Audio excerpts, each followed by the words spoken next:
Os 3 maiores momentos de vergonha alheia da semana.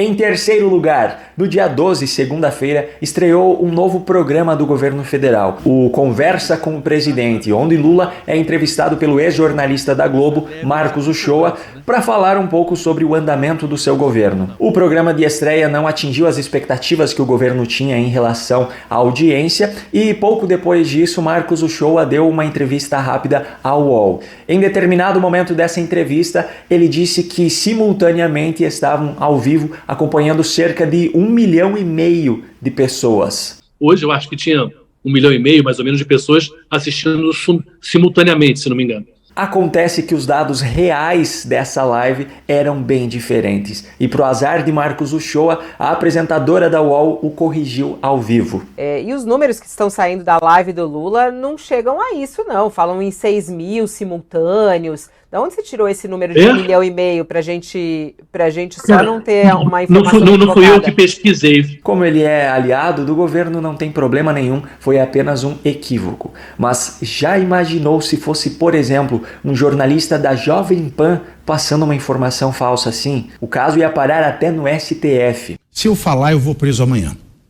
Em segundo lugar, o deputado Orlando Silva, do PCdoB, Partido Comunista do Brasil, em uma publicação no seu Twitter. Para criticar a atitude de outros 2 parlamentares e acusá-los de terem invadido um assentamento do Movimento do Sem Terra, Orlando Silva utilizou o argumento de ausência de autorização judicial para invadir uma propriedade alheia. Sim, ele usou esse argumento para defender o MST. E em primeiríssimo lugar, o ministro da Educação, Camilo Santana. Também na segunda-feira, dia 12, à noite, Camilo Santana foi entrevistado no Roda Viva. E durante a entrevista ele foi questionado por um jornalista da Folha de São Paulo se os filhos dele, que estavam em idade escolar, estudavam em escola pública ou privada. O senhor tem 2 filhos em idade escolar, eles estudam em escola pública? Camilo Santana respondeu que não tinha vergonha nenhuma em admitir que os filhos estudavam em escola privada, pois ele tinha condições para pagar. Ou ele estuda em escola particular. E eu não tenho vergonha nenhuma de dizer isso, porque eu tenho condições de pagar. Como pai, e olhando apenas por esse ponto de vista, eu concordo com ele, afinal, é claro que nós sempre vamos proporcionar a melhor educação possível para os nossos filhos dentro daquilo que nós podemos pagar. Só que quando nós olhamos por um contexto geral, as incoerências começam a aparecer. Primeiro, por ele ser o atual ministro da Educação do governo Lula.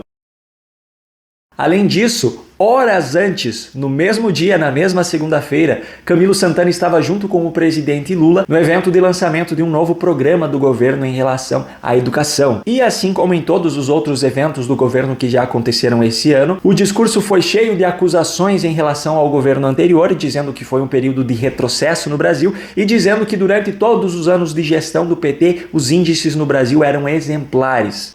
A grande verdade é que o atraso na alfabetização ocorre porque o Estado brasileiro falhou miseravelmente nos últimos anos. Mas calma que a incoerência é ainda maior. Não bastasse o PT ter estado na presidência da República de 2003 a 2016 e ainda assim a educação pública não ter chegado no nível que Camilo Santana considera adequado para os seus filhos, ainda tem o fato de que eles estudam no Ceará, estado de Camilo Santana, e estado em que Camilo Santana foi governador por 8 anos, de 2015 a 2022. Se, com todos os anos de gestão do PT na presidência, mais os 8 anos de gestão de Camilo Santana como governador do Ceará, as escolas no Ceará não chegaram no nível que ele considera necessário para a sua família, como é que a população brasileira vai acreditar que esse governo vai salvar a educação pública brasileira? Por isso, merecidamente, o troféu Momento Vergonha Alheia dessa semana vai para o ministro da Educação, Camilo Santana.